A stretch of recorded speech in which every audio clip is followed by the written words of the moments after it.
The Huron-Perth Healthcare Alliance met behind closed doors. Early on, they hired a firm of quantity surveyors to estimate what it would cost to restore the building back to its original state. And they came up with a figure of $24 or $25 million. And of course, this scared a lot of people, and that was the intention. But this is a very misleading figure because no one has asked to restore it to its original state. What that figure also hides is the cost of demolition, which no one is talking about. And then on the other side of it, if you restore and repurpose the building, what is the potential income from a repurposed Avant-Crest? There are three issues that we should be thinking about in terms of why this building should be saved.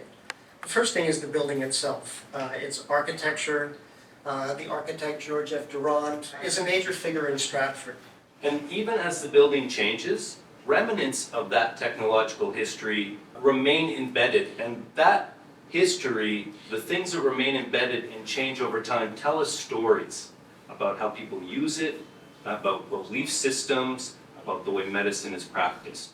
The second argument that you need to keep in mind has to do with the environment. Architects in Canada and around the world have been arguing for rehabilitation, repurposing of buildings as a way to slow the release of CO2 into the environment. You cannot simply demolish the building and then remove the asbestos and lead. It does not work. So, in fact, there is no cost savings of demolishing and removing designated materials as there is for restoration. And then our final argument is demolition is sort of an end game. It's an absolute waste. We demolish a building and we end up with nothing. There's a lack of imagination, a lack of looking at the potential of what could be.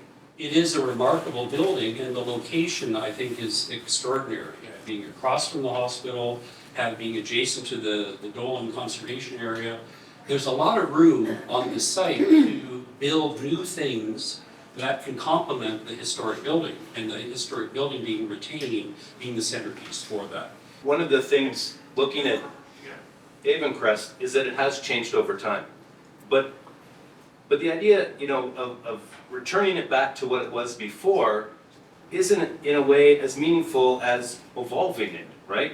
It, renovate it into something useful for today. But those histories stay intact as you do that. So the point is, this is why we need to consult experts, experts with experience, instead of spreading fear and listening to misinformation. My argument is here that I think it's essentially a unique building, and there's a piece of Canadian medical history that's unfolding here that has yet to be